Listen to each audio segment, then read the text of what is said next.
Now, the year 2026 is a fresh year for all of us, and we have also a very fresh theme. So the theme for our church in the year 2026 is victorious. That's our theme, that's our dream, that's our goal. And the idea here is that you are meant to live in victory. Right? If you've been a Christian for many years, this is the year that, don't be a victim anymore of the darkness. This is the year that you're supposed to live in victory, to be an overcomer. And this theme is based on 1 John chapter 4, which says, "For everyone who has been born of God overcomes the world." Now again, this verse is not some hopes. No, this is not something that you are still hoping. It is a declaration. Everyone who is born of God. Now, how many of us here are born again? Raise your hand. You're sure? Okay. Now, for those of us who claim to be born again, the Bible says, everyone who has been born of God. It doesn't say you will or you might. The Bible says, overcomes the world. Now, the word overcome there, that's where we get the English word for victory. Now, in the next phrase, it says, and this is the victory that has overcome the world, our faith. And still remember the Greek word for victory? What's the Greek word? You forgot? Adidas. No. Nike. All right. Nike. That's the victory. That's the word. Nike. Right? And as Christians, we are meant to be overcomers. And the secret to overcoming is there. And this is the victory that has overcome the world, our faith. Right? So, if we want to live that victory that is already finished by our Lord Jesus Christ, something that you and I simply claim because He already won it when He died on the cross, when He rose from the grave, when Jesus ascended to heaven, that victory is assured to you and to me. But in order to get that, in order to experience that, the Bible says it's our faith. So we have to do something with our faith. And that's what our lessons for this year is all about. Deepening our faith so that we can live that victory. Now, for this first quarter of the year, we are going to study the whole book of 1 John. Not the Gospel of John. 1 John, this is written by the Apostle John, the beloved John. And he's the same person who wrote Revelation, the Gospel of John, and of course 1st, 2nd, and 3rd John. So there are 5 books in the New Testament that the Apostle John wrote. Okay, now just a quick review of the background of this book. Now the setting is that the church during this time, this was written in the last decade of the 1st century. So this was written between perhaps 90 AD to 95. So this was the last few years of the 1st century. And that's already around 60 years since Jesus ascended to heaven. All right? So when this was written, the church was already 60 years old. Let's just assume that Jesus died, rose, and ascended to heaven in 30 AD. And this was written around 90 AD, so 60 years passed. Okay? 60 years passed. Now, by the way, speaking of years, don't you know that this year, 2026, we are celebrating our 30th year here in God's little acre. You know, we came here in 1996. Okay? So, we are 30 years here. Now, the church, during the time of John, it was already 60 years, so we're simply half. And the church was already facing what? Crises. There were heresies. There were false teachers. They were spreading false teaching that denied essential truth about the nature of our Lord Jesus Christ. Now, what are some of these heresies? There are 2 major factions. One is that these false teachers were saying that Jesus is God and He did not become man. All right? Now, the other group says, no, Jesus is only a man, but He is not God. So you have two versions. So some of these people were telling everyone, Jesus.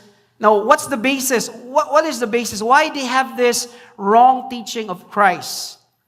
Now, John was confronting this group of fake pseudo-Christians, which later on known in the 2nd and 3rd century as Gnostics. I don't know if you've come across that word, Gnostics. It's spelled Gnostic, Gnostics, or Gnosticism. It comes from the Greek word nous, knowledge, where we get the English word knowledge. Now, these Gnostics, have you seen the movie Da Vinci Code? Who has watched that movie? Okay, a few years ago. Well, it was based on what? The Gnostic gospel. Like, these Gnostics, they claim to be Christians, but these were people, they were Greeks, they were using or mixing Greek philosophy and Christian teaching. So they were mixing Greek and Christian teaching. The result, Gnosticism. Now, the Greeks, they believe in extreme dualism. Okay? Nag-nosebleed na mo? Okay.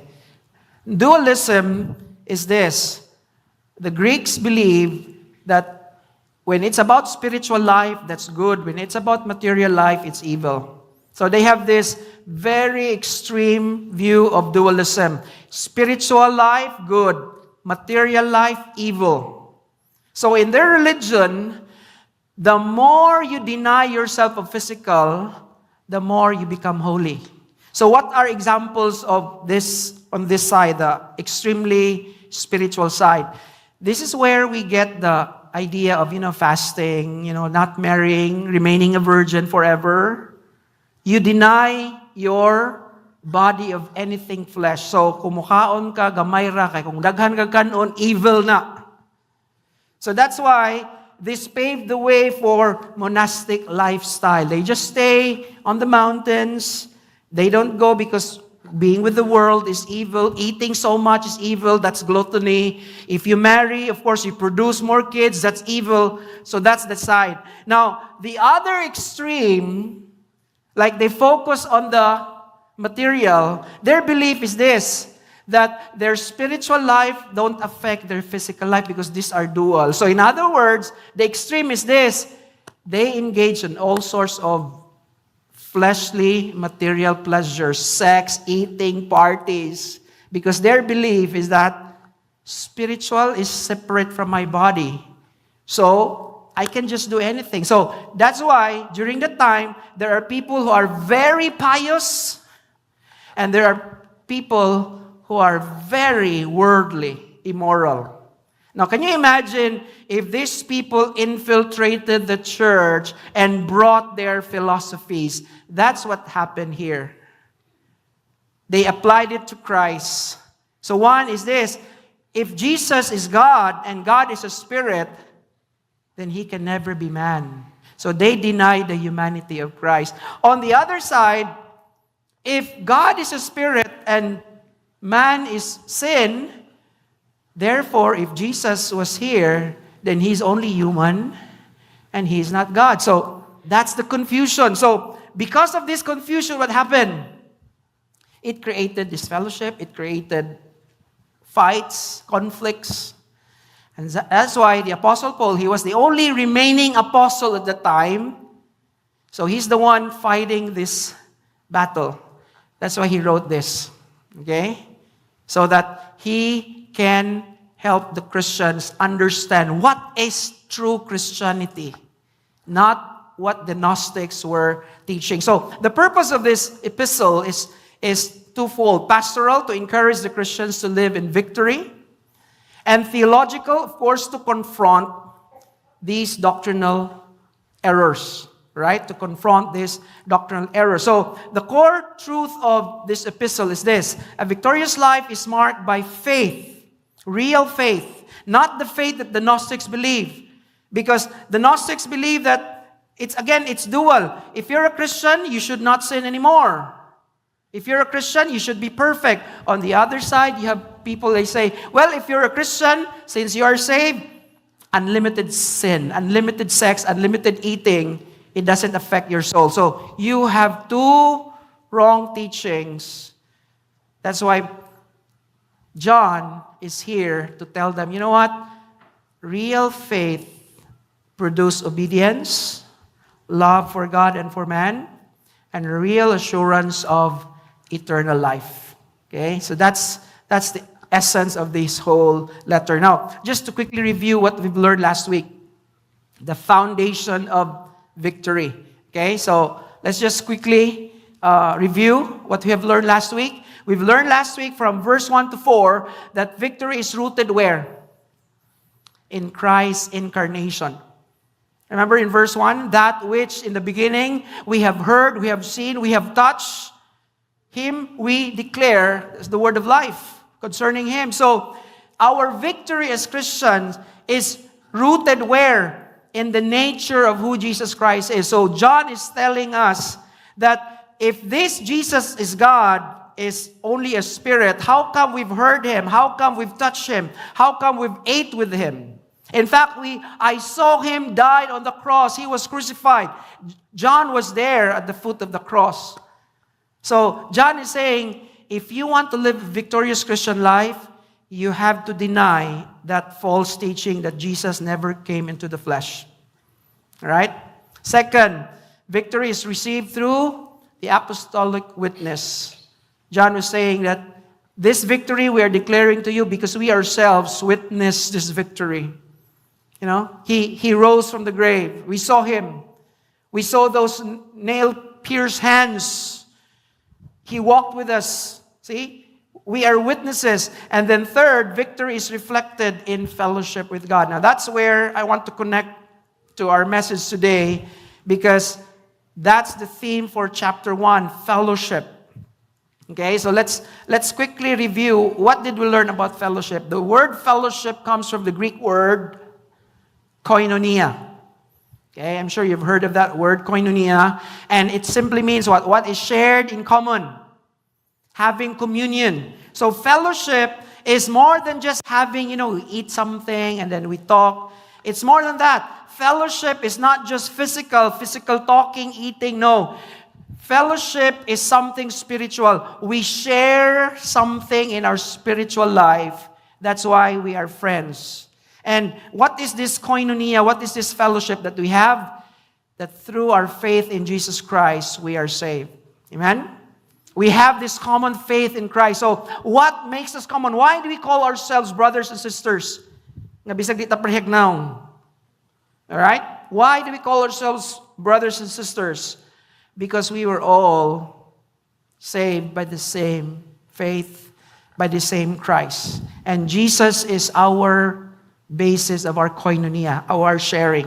All right? Now, I want you to freeze that idea of koinonia, fellowship, because that is significant in our lesson as we go to part 2. Okay? So now this is part 2. Walking in the light of victory. All right? Walking in the light of victory. The key idea or the main idea in this particular passage, we're studying verse 5 to 10 now, is that a victorious Christian is someone who is what? Living in a true fellowship with God. Okay?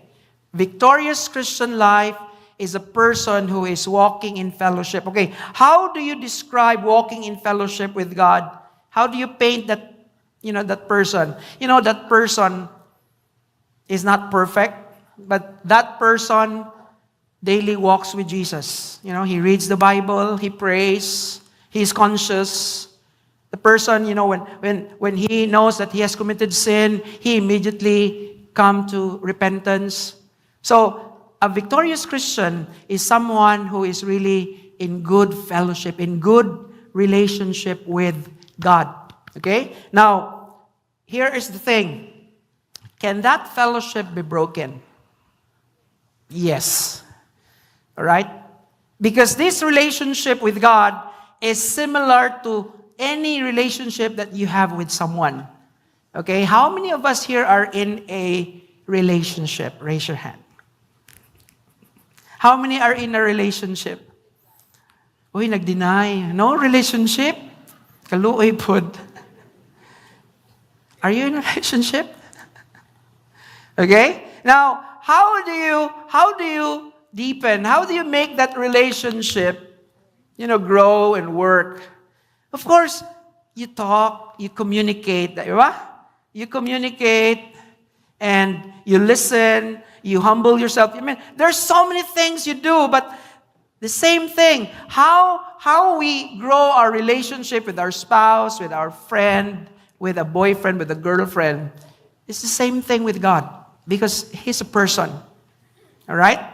And victory in our Christian life, listen, victory in our Christian life is, it starts there with walking and having fellowship with God. All right? So there are three determining factors of victory that we can learn here. Okay, let's begin with number 1. Victory is defined by walking in the light. Okay, very simple. What is victory, Pastor Maki? Victory, it is defined when we are walking in the light. Now, here John introduces a different phrase. In verse 1, he introduces word of life. In verse 2, eternal life. In verse 3, fellowship. Now, he introduced a new phrase, walking in the light. Look at verse 5. This is the message that we have heard from him and declared to you. And what is this message that he is declaring? Notice it's perfect tense. This message he heard 60 years ago when Jesus Christ was with them. But then, it still has an effect. That's why it's perfect tense. It still has an ongoing effect in his life, what he has heard about Christ. Now, what did Jesus Christ tell them and taught them? And it says that God is what?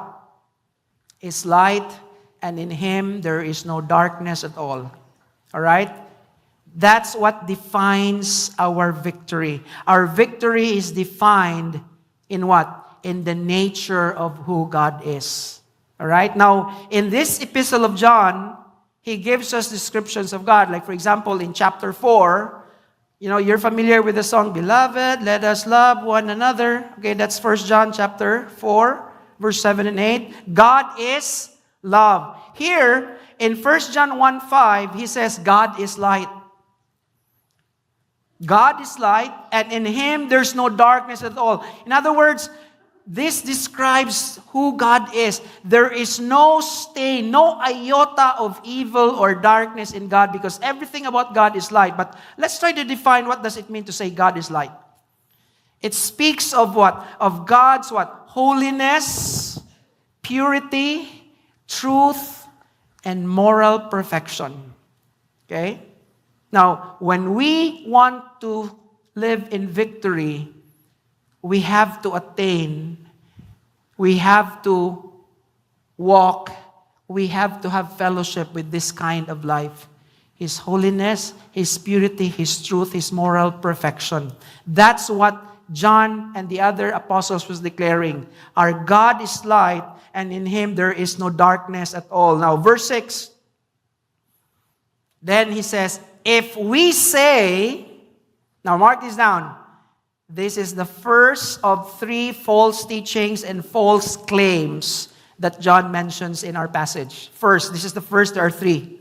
Okay? So in your notes, you write this down. Okay? False claim number 1. What is it? Hypocritism. Of course, you know the word hypocrite. Someone who says one thing but does another. All right? Someone who says one thing. Now, you know this because I'm sure all of us have been hypocrites one time. Or maybe right now you are still a hypocrite. Okay? What do you mean by hypocrite? Now, it comes from 2 Greek words, hypo or hippo. You know this, doctors? Hippo meaning to say under. Like, muna kung nag-hypo ka sa imong sugar, low kayo. Okay? Under, hypo, under. And then, crit comes from krino, which means to judge. So, it's actually someone who judges under or someone who is masquerading himself. So it's used during the time in the Greeks when they have their play, and someone will wear a mask and you act a particular role. That's a hypocrite. So it really started with in the theater.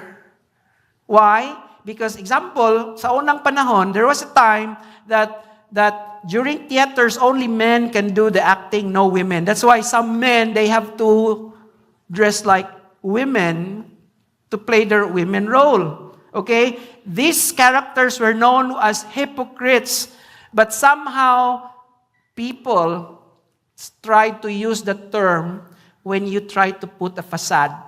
You're a hypocrite, you know? You act as if you're okay, but you're not. Okay? You act like a friend, but at the end, at your back, you're not. See? Hypocritism. What is that? That's the first claim that John is pointing out here. Look at verse 6. Look at the rest of the verse. If we say, okay, the say there meaning you claim, you're just saying it. If we say we have fellowship with God. And then, remember, we already understood what it means to have fellowship with God.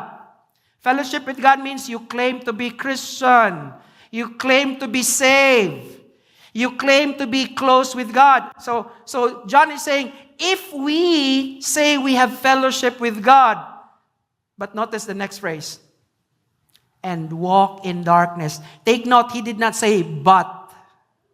He did not contrast it.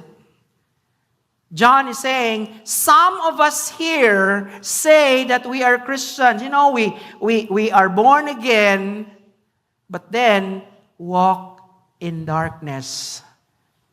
It's not but and.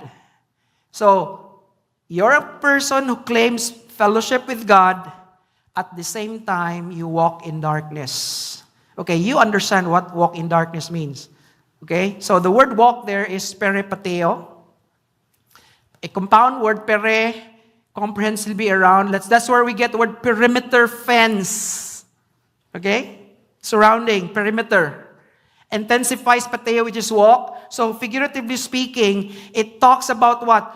The habitual pattern of life. Okay? How you live your life. How I live my life from the moment I wake up until I go to sleep at night.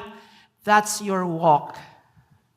Okay? How you go about your work, how you talk to people, how you go to school. See, that's my way of life. That's my walk. So John is saying here that you're having fellowship with God, and then you're also living in sin. And these people are saying, and it's okay. Okay? Now, is that true to you? Okay? Are you claiming to be a Christian and then walk in darkness? Is that normal? Okay, no. Okay? Now, by the way, let's go back to the word walk, because I forgot to mention about the tense. Look at the tense of the walk there. Let me backtrack, sorry.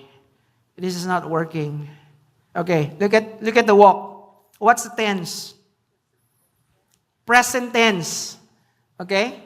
So, John here is describing a person who claims to be having fellowship with God, but at the same time, daily walking in darkness. Unsay tawag nato ani sa atong time karon? Double standard. Yes. That's why they are hypocritism. See? Double standard. You claim to be a Christian, and yet you're still engaged in darkness. It's like John is saying, you're a person who claims to be a Christian, yet you are still living with another man's wife. That's wrong. You're a Christian, and still you're engaged in deceit. You're engaged in a bad business. And then, but you can continue to go to church, you read your Bible. It's like, it never bothers you that you are living in sin, but then you call yourself a Christian. All right, that's what John is describing. And you know, that kind of life, it says, if we say we have fellowship with God and walk in darkness, what does the Bible call you? you're a liar. See? And notice this, and do not practice the truth. In other words, you're a phony Christian. Now, remember, John is trying to expose fake Christians who are in the church. Maybe some of them are here tonight. You call yourself a Christian, and yet you engage in premarital sex. That doesn't bother you. See? You call yourself a Christian, even you're a leader, or maybe you teach Sunday school or whatever. You're in the praise team, you're in the choir. Okay? But then you're engaged in immorality. The Bible says, you try to live that double life, but the Bible says, you're a liar. Truth is not in you. See? You are not saved. That's what John is saying. Okay? Because here, he's trying to expose people who think they're Christians, but they're not. Okay? So you're a liar. That's the first one. So, fellowship with God and living in sin, John is saying, it's impossible. You can only be one and not two. It's either you have fellowship with God, but a person cannot have fellowship with God at the same time fellowship with the devil. That's impossible. You cannot have the best of both worlds. You cannot live your life one foot with Jesus and the other foot with the devil. See? You cannot say nga, Pastor, balance mo niya akong life, no? Maginoo, pero medyo bastos. You know? No, it doesn't work. You say, but I know there are Christians like that, Pastor, makita na ko sila na sa beer house, makita mi. So what? Kung they only claim to be Christian, but they're coming to church doesn't make them go to heaven. See? I mean, this is important, brethren, because these are the lies of Satan in the world today. You know, there are so many mega churches, so many churches with so many people. Don't ever think that all those people are going to heaven. Because God knows where you find them during the week. See? Fellowship with God should always produce a changed lifestyle. See? That's why John is saying, if you claim to have fellowship with God and then walk in darkness, in other words, now, he's not saying about perfection, okay? So maybe some of you will say, Kuya Mac, I don't understand. Fellowship with God, does that mean di natakasa, Kuya Mac? No. He's not talking about di nakamakasa. He's saying walking. Again, sa itong walking? Present tense. It's a habit. See? It's a lifestyle ba? Kana bang imong gi-career nimo ba? Alright? We all sin. I sin. I'm sure the person next to you sin. But are you making a career of that sin? But if that's something you do on a weekly basis, bisan pag ka nga, Pastor, di man po every day, ako pong palatangan, Pastor, every other day. Well, bisan kung saan na mo justify, in the eyes of God, you are walking in darkness. And the Bible says you're a liar, and the truth is not in your life. Okay, but on the opposite, look at verse 7. But if we walk in the light, that means what? What does it mean to walk in the light as He is in the light? Okay, walk in the light means what? Daily way of living under what? Under the rule and direction of God's truth. In other words, my daily life, I'm not perfect, but I'm trying my best that in everything I do, what I say, what I think, how I do things, I always make sure that I am under the rule and direction of God's truth. In other words, the Bible is my guide. That's living, in the light. And that's what the Bible is saying. Fellowship with God should equal walking in the light. Okay? You don't just claim to be Christian, you show it. Amen? Now, John Calvin says, we cannot enjoy fellowship with God unless we walk in holiness. Okay? Because God will not unite Himself with darkness. Alright? Friends, If holiness is something strange and foreign to you, then I'm afraid you are not yet a born-again believer. You know why? Because if you're born again, holiness becomes your standard. Because that's the standard of God. Remember, you are now a child of God. You are no longer son of the devil. But if you're a child of the devil, of course, darkness is your natural environment. But if you're born again, you are no longer enjoying darkness. Amen? Thank you, Ate Che. Murag dili Islam mo, amen. Okay. Now, if we walk in the light as He's in the light, John is not yet done. There's a third. We have fellowship with one another. So I want you to see the progression. A real born-again Christian walks in the light. Why? Because God is light and God is your Father. So we walk in the light as He is in the light. The result, we have fellowship with one another. So if you make it into an equation, fellowship with God is equal to walking in the light because He is light. It's equal to fellowship with one another. That means my relationship with God affects my relationship with you. Okay? So I cannot claim to have a good relationship with the Father if I have bitterness and unforgiveness towards you. See? It is impossible. Because my relationship to the Father, it directs my relationship with you. So if you're having bad relationships with other people, you go back to your relationship with God. Maybe you have a faulty relationship with God. So let's try to summarize point number 1. Victory is not in lips. It's where? It's in life. We don't just say. We don't just claim. We live it. Okay? Claiming fellowship while walking in darkness, what is it called? Hypocrisy. All right? Hypocrisy. Claiming to be a Christian, but then, the way of life that you live, it's not. Then it's hypocrisy. Third, fellowship with God results where? In harmony with other believers. All right? So that's point number 1. Victory is defined by what? How we walk in the light. So if I am truly having fellowship with God, that can be seen in the way I live my life daily. All right? In fact, you don't have to wear a shirt that tells you I'm a Christian or na verse. O ba na to, masulo batag mga kuan nga naikuan bare, ay Christian day ka? Kung ako to'y mutubag si God, dili ang shirt try Christian, ang gasulob di. Okay? Friends, you don't have to wear a Christian shirt so that people will know you're a Christian. People will know because you are walking in the light. Amen?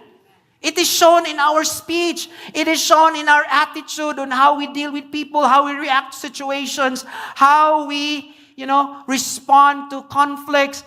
It shows who we are. Mo na ingon nga, imong true color mo gawas, yun na. Di ba? Kay bisan pa og sa ninaan kag maayo kung baki ka, baki juga. Bisan pag sa ninaan kag iro, di juga iro, baki juga. Okay? My point is this, if we are saying that we are walking in the light, then we should reflect the light, not darkness. Amen?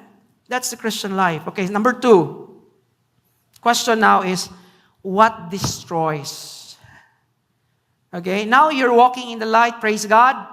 You're obeying the Word of God. But question, can we perfectly walk in the light? Yes or no? No. Okay, for me, I'm a pastor and so far I've not perfected it. Trying, but I could not. See, so something will destroy our victory. Okay? And it's destroyed by what? The denial of the presence of sin. Okay? Now, let's go to verse 8. Ikapila pa tong claim? First pa to, no? Okay, let's go to claim number 2. If we say, yun na po si John. If we say, in other words, if we claim, verse 8, if we say that we have no sin. So this is a different claim. Masa to ganina? Ganina, ning claim to siya nga nag-walk siya nag-fellowship sa ni God, pero iyang life, walking in darkness, hypocrisy ito. Kanina pod, bali. Wakay sala. If we say we have no sin, what is this? Now, this is the false claim number 2, perfectionism. Okay? And remember, I told you, during that time, there are 2 branches of Gnostics.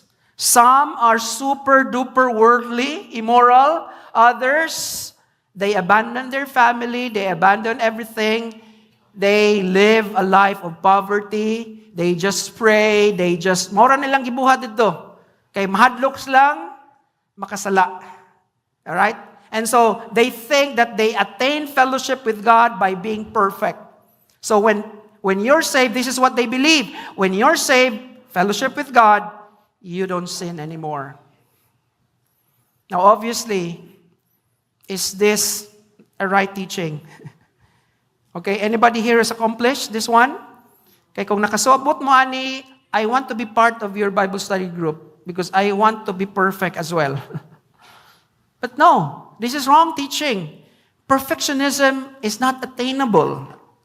Right? Because no one is perfect. Right? That's why, again, ingon si John, if we say that we have no sin, okay, what's the result? We deceive ourselves. Okay? Ganina, we lie. Karon, self-deluded. Now, question, kaning mga tawhana that John is describing, really they don't have sin? No. Of course they have, but the problem is this. They deny it. They deny it. They live as if they haven't seen. They deny sin. And the Bible says, we deceive ourselves. If we sin, we actually sin, but then we say, no, I have no sin.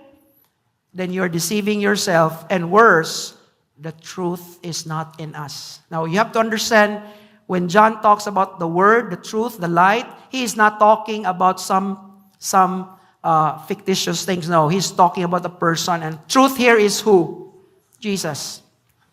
So directly, John is saying, if you say that you are a Christian and you don't sin, ingon si John, you're deceived and you don't have Jesus. Now, a person who don't have truth in them will go to hell. All right? Because if you remove truth from a person, what do you get? Lie. You are deceiving yourself. You are not yet saved. Okay? But then there's a third claim. Let's go to the third. Look at verse 10. If we say, now this is different. This is a different fruit. If we say we have not sinned. Something like perfectionism, gihapon, no? All right? Now, what is this? We have not sinned. Now, this is called, okay, false claim number 3, antinomianism. This is another false teaching, heresy that Paul, John, the other apostles were confronting during the time. Now, usually, kani antinomianism, okay, by the way, let me define first. You know what is anti? Against, okay? Nomianism comes from the Greek word nomos, law. Nomos. Okay? So, antinomianism is a person who no longer subject to moral laws, effectively removing the definition of sin from their behavior. Who are these people? Okay, these are the people who had a very wrong view of grace. Okay, di ba? Ning tudlo si Paul that we are saved not by the law, but by grace. So kani sila nga mga tao na over po nilang emphasize sa grace to the point that they say, well, I'm saved by grace, I live by grace, I'm no longer under the law, therefore I can just break the law without feeling any guilt because I'm by grace. See, this is the opposite of perfectionism. They live their lives in immorality and just think, well, Jesus died for me. Now, in our modern day, antinomianism, they are in the guise of what we call liberalism. Liberal lifestyle. Saan nang liberal lifestyle? Kana bang, I'm saved already. Meaning to say, My salvation is never affected with what I do. Kaning dawat naman ko ni Jesus as Lord and Savior, so bisan pag mupatay ko, di na ko maimpirno. Okay? Is that true? Of course not. It's false teaching. Because we sin. And God's law is still operational. Okay, Minka, Pastor, I don't understand. I thought we are no longer by law but by grace. Now, what does the Bible mean when Christians live by grace and not anymore by law? It simply means that law is not the basis why God will save you. Are you listening? God will save you and me, not on the basis on how I follow the law. No, He saves me purely because of His grace and because I believe in Him. But what about the law, Pastor? Did Jesus ever commanded us to break the law because we are saved? No. Instead, we are to uphold the law. So, unsa may difference, Pastor, when I live according to the law or according to grace? The difference is this: the Jews, Old Testament Jews, they try to justify themselves using the law. They want to be declared righteous by God by obeying the law. For the Christian, it's different. It's not the law that justifies our sin. It's the death of Christ on the cross. But why do I still obey the law? Because obeying the law is my demonstration of loving God. Because the Bible says, He who loves me is the one who obeys me. God teaches us how to love Him. And how to love Him? It's obeying the law. So, the difference is this. Old Testament, the way they understood, they thought that they're loving God because of their rituals. Paul was correcting them. No. You got it all wrong. See? No one is justified by the law. See? Paul was correcting the Old Testament saints. You cannot be accepted by God by obeying the law. Even from the beginning, it has always been by faith. See? So, Paul was correcting the Old Testament, wrong view of how they are supposed to live by the law. So, Christians, how do we live the law today? Lovingly, not legalistically. See, there's a difference. You can obey the law legalistically, but there's a different way. We obey the law lovingly. So this time we say, Lord, I'm going to speak the truth. I'm going to obey your command, not because I want to be legalistic, no, but because I love you. See? See the difference? It's love. Okay? Why do you have to go to church on a Sunday? Mahadlok niya ako gabaan. Okay, legalistic. Sa pa, di niya tubagon ni Lord akong prayer, so masimba ko. Legalistic. What should be the right motivation to go to church? Because you love God. And it pleases God when He sees His people gathered in worship. See? So, can you imagine if our motive is love, everything we do is because we love God, it changes Christianity. Christianity will no longer be what? A legalistic religion.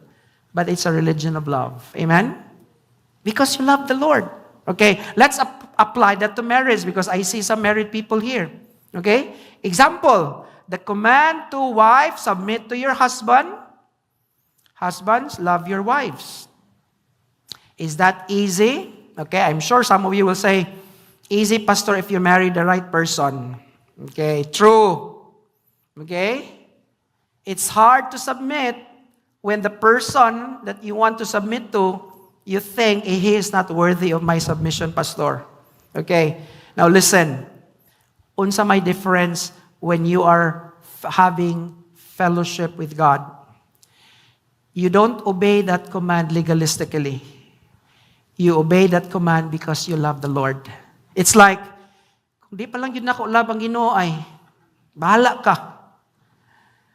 Pero importante man si God sa akong kinabuhi, I'm going to love you or I'm going to submit to you. Now, question, kinsa man nga God, dili mo create og miracle sa inyong marriage, sa inyong life, kung mo-obey kas command? Tell me. Will not God be pleased nga you're willing to sacrifice because you want to obey Him? I tell you, that's a secret of the miracles of God. When we obey Him, despite it's hard, despite di mo kaya, God will bless you and honor you. Because it's very clear in the Bible, blessings come when we obey. Isn't that what Jesus says? You will be blessed if you obey. You see? So when we obey, that's where victory happens. And that is against these people. Kanis lang mga tawhanaon sa man eh. For them, it's okay not to obey God. In a way, I'm saved by grace. That's antinomianism. All right? In other words, they are living without any regards of the law of God. And that is false teaching. Notice again, if we say we have not sinned, ganina, first, ingon siya, we lie. Ikaduha, we deceive. Now this is worse. We make him a liar. This is blasphemy. See? If you're living your life and you deny sin, you know it's a sin, but then you live as if you haven't sinned, you are committing blasphemy. You make him a liar. See, we're making God a liar. And the Bible says, and his word is not in us. Again, ganina, his truth is not in us. Jesus is the truth. His word is not in us. Who is the word according to John? In the beginning was the word was with God, and the word. In other words, a person who denies that he has sinned, he makes God a liar. To John declares, Jesus is not in that person. See? So that's how our fellowship is broken. So let me show you an illustration. Okay? There's God, there's man, there's the bridge. You're familiar with this illustration. What destroys that bridge so that we can cross to God? It's when we deny sin. Okay? So the illustration goes like this. In a normal day-to-day Christian living, we are to walk with God in holiness. That's how we have fellowship. We walk, we obey His commands. Alright? We obey. Now, at first, baka ng mga commands ni Lord, lisod na, buhaton, di ba? Agree mo? Di man dali tanan. Di ba? Example, love your enemies. Look at the person next to you. Sige, sayon ba na i-love? Okay? It's difficult. But then God says, just obey it. See? Just obey it. Because the grace of God will flow as we obey. So, but when we disobey God, what happened? That bridge is destroyed. See? What destroys our fellowship with God is sin. Worse, you sin and then you deny that you've sinned. In other words, wa kay gibuhat ba? Kana bang you simply go through the motion of your day-to-day life as if wa ka nakasa, pero kay bao ang Ginoo nakasa ka, pero you just ignore it, you just neglect it. The bridge is gone. And you are not living. I am not living in victory. Example, let me give you an example. I preach here, and yet I committed a sin 3 minutes ago. Let's just say I was looking at the woman lustfully. I preach here with all my might without ever asking for forgiveness and repentance. Do you think I'm living and preaching in victory? Oh no. I was a hypocrite. Mona, I'm pretending that I'm okay, but God knows I'm not. You see? So what should we do? How can we mend? So if denial of sin destroys victory, how can we, rebuild that victory? Martin Lloyd-Jones says, the most dangerous man in the church is not the one who confesses his sin. It's the one who denies it. Alright? Kanang naa ka sa denial ba? You know you're living in sin, but then you pretend nga dili sala. Okay? You know what other Christians do? Example, simbas la diri. Naaslay lifestyle. Uy, si pastor, murag against man aning akong pagkapalahubog. Mangita kog simbahan nga ang palahubog dili sala. Mao na, simple. You just look for another church that, that tells you, okay ra na. Love maka ni Lord. See? That's what people do. They cannot change the Word of God, and they look for a church that somehow changes how the Word of God is being taught. But friends, how long will you be running away from God? How long? You cannot. Because the truth of God is the truth of God, and the truth will always set us free. You see? As long as we are avoiding the truth, we will never live in freedom, in victory. That's why the most dangerous person is not the person nga admit nga addict siya, o nga ning addict nga admit siya nga I'm an alcoholic and I need help. No, the most dangerous person is the person who lives in sin and yet live as if his life is okay. That's dangerous. See? That's dangerous. Sin damages our fellowship with God, and denying it destroys the very path that leads us home. So never deny. See? The point is this. If you are truly struggling with sin, do not deny it. Confront it. Do something about it. Don't brush it off. Because that's what Satan does. Satan will say nga, you know what? Kumparar sa kanang kauban nimo dia, mas grabe na yang sala. So okay ra nang imo gamay ra na. See? That's how we try to comfort each other. Ikumpara nato. Di ba? Nga, gamay ra man ni akong mga gitikan. Ignoren ka sa Satanas. Sige lang, kay kanay mong gikawat nga tag 1,000, billion mato sila. So okay ra ka. See? You see that? You only find better when you're compared with the worst criminals. Is that right? No. Because our standard is Jesus, the Word of God. Amen? All right, so let's go to the last. Victory. If victory is destroyed by the denial of sin, you ignore sin, you deny nga nakay sala, how do you restore it? Victory is derived through confession. Pastor, naday tay kumpisalan res Bradford, Pastor? Okay, yes, we believe in confessional, but not in what you think. You don't come to the pastor for confession. You confess directly to God. Look at verse 9, and this is a very powerful verse. I'm sure some of us memorize this. Let's read this together. If we confess our sins, He is faithful and just to forgive us and to what? Cleanse us from all unrighteousness. Sometimes, because we memorize this verse, we have already missed the jewels in this verse. This is full packed with blessings from God. And by the way, this verse is a classic verse of a premise and a promise. God offers a promise, but there is a premise. Okay? Sama ng premise. The condition. God offers us here a promise that is so good, but in order for us to get this promise, we have to abide with the premise. So let's begin with the premise. What is the premise, Pastor? The premise is this. We confess our sins. Notice the tense. What is the tense? Present tense, di ba? Tilde. In other words, make it a daily habit. You don't just confess your sins once a month. Okay? Nga naman, naiuban na to, we thought nga, magkumpisa lang ta kung before mo take sa communion. Nga daw, because atong si man, once a month naman ta mag-communion, di pila naman na sang katutak nga sala ang imong i-confess. May na lang sa Catholic Church, Pastor, kay taga-adlaw man mag-take og communion. You know what? You don't just confess because you want to take the communion. Okay? In fact, confession is how we restore communion with God. Okay? If we confess our sins, it's a command. Take note, it's present tense. Confess. So let's try to understand. What does it mean to confess? The Greek word is homologeo. Homo means together. Lego is to speak a conclusion properly, to voice the same conclusion, to agree.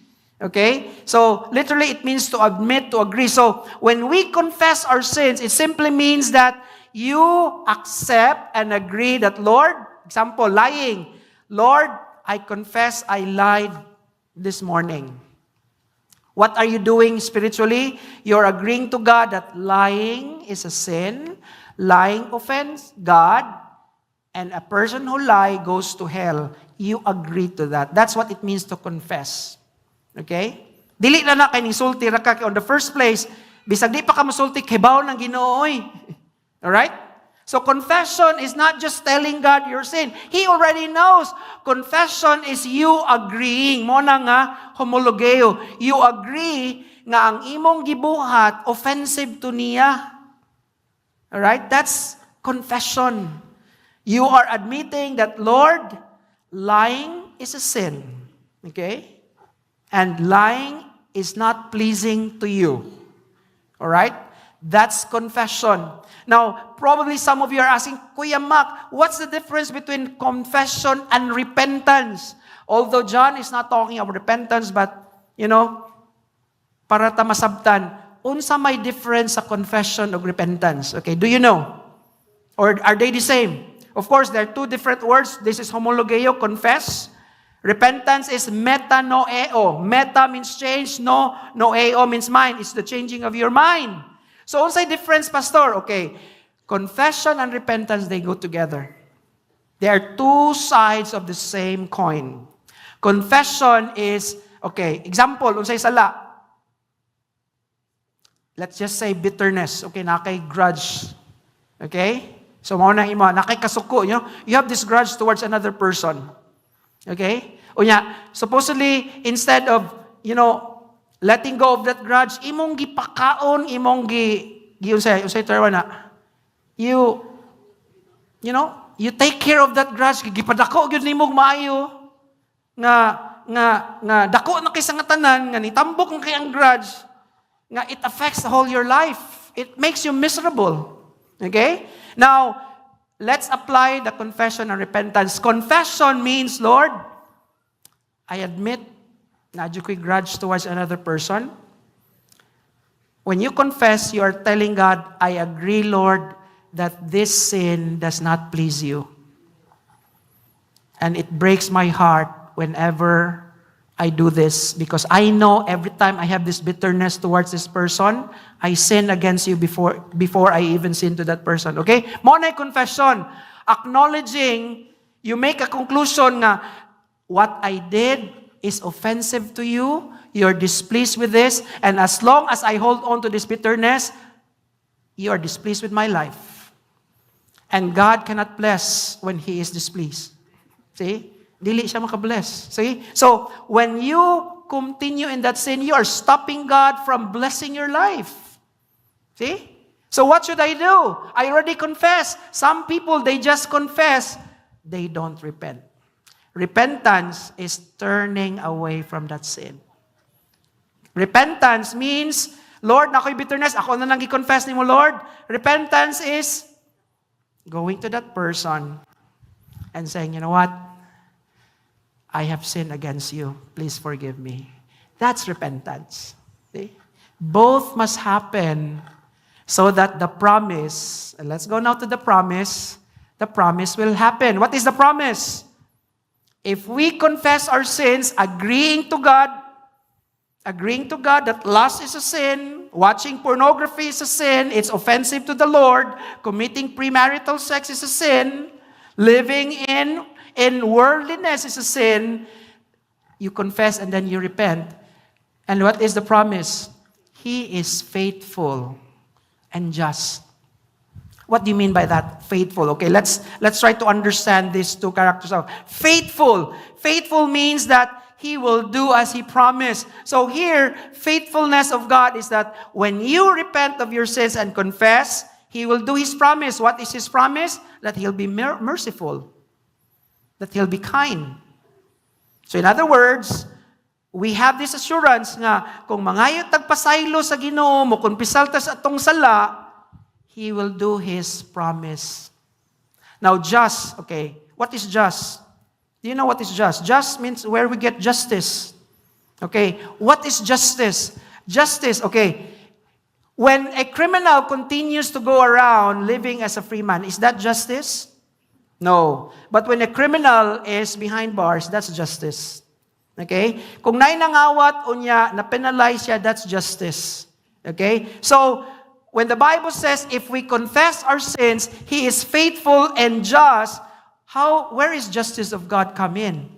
I have sinned. Remember, every sin must be paid. The wages of sin is death. Supposedly, every time you sin and I sin, we die. Can you imagine if God will operate on His justice all the time? While nagsimba ta diri, suddenly naiman nga nakulepan. Namatay. Suddenly ang pastor namatay. Can you imagine every time we sin, mamatay ta? Hurot ta tanan. Okay? Now, where is justice? Okay. So, pagkasala nimong nako, punishment on that dapat. But where does the punishment go? To Jesus Christ. See? That's where the gospel comes in. Jesus died on the cross.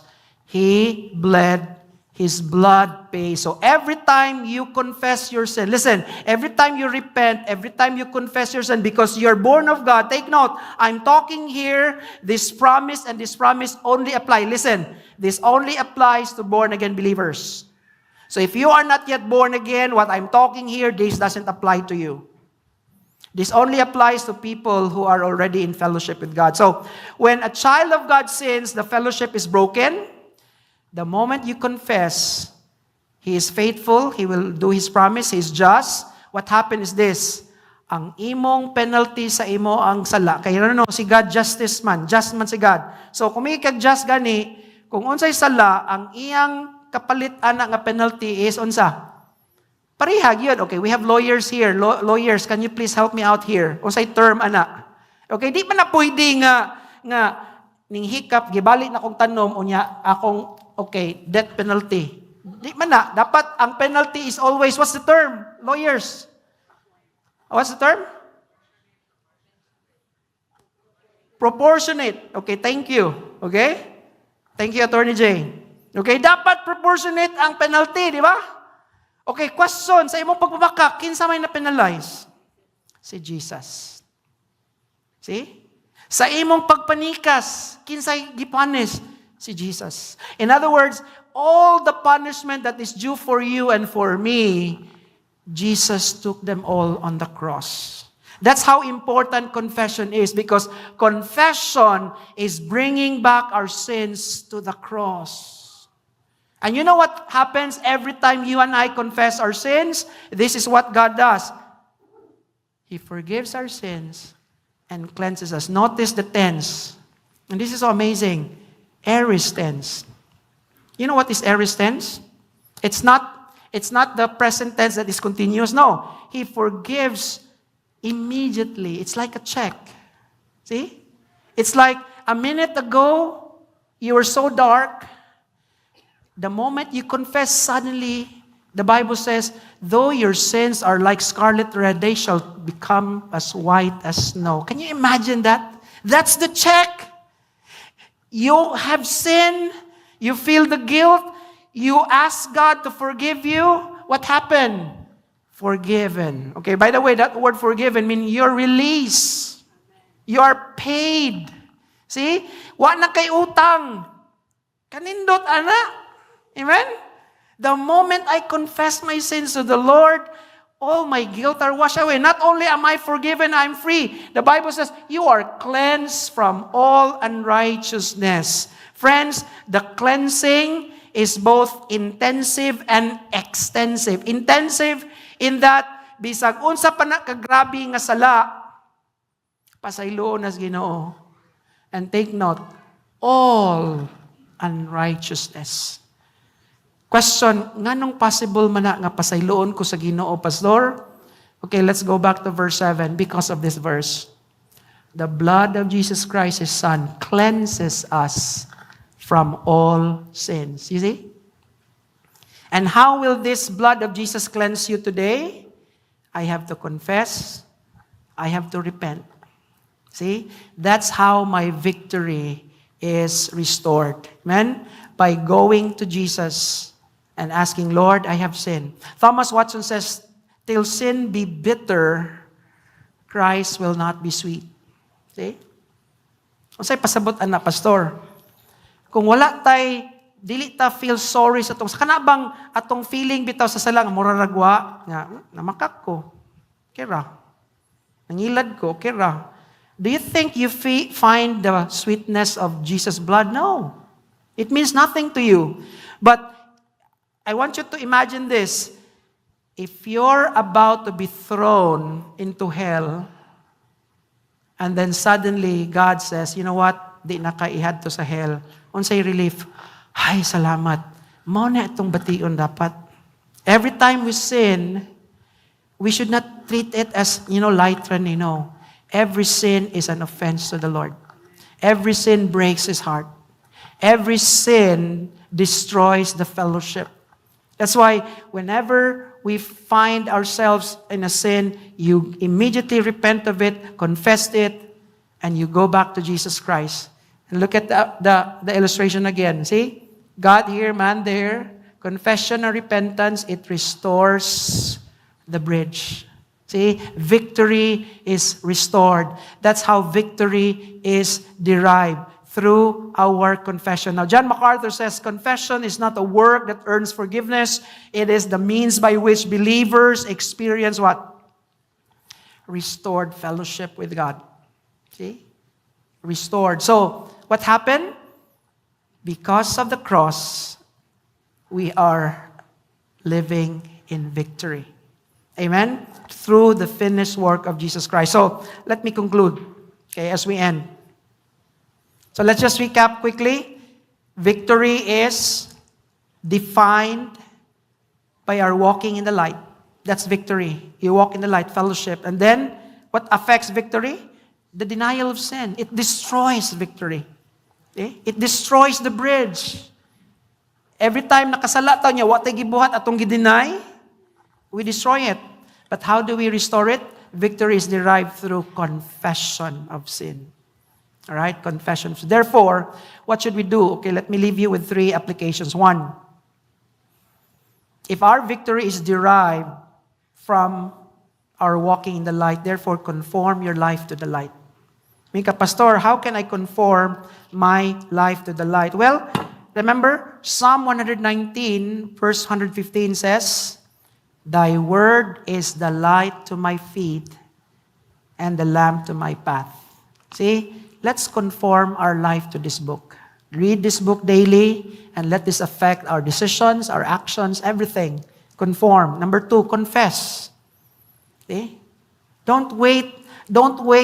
Sometimes, mo confess ita kung dagko. Kung gagmay ka niya, okay ra ni. No.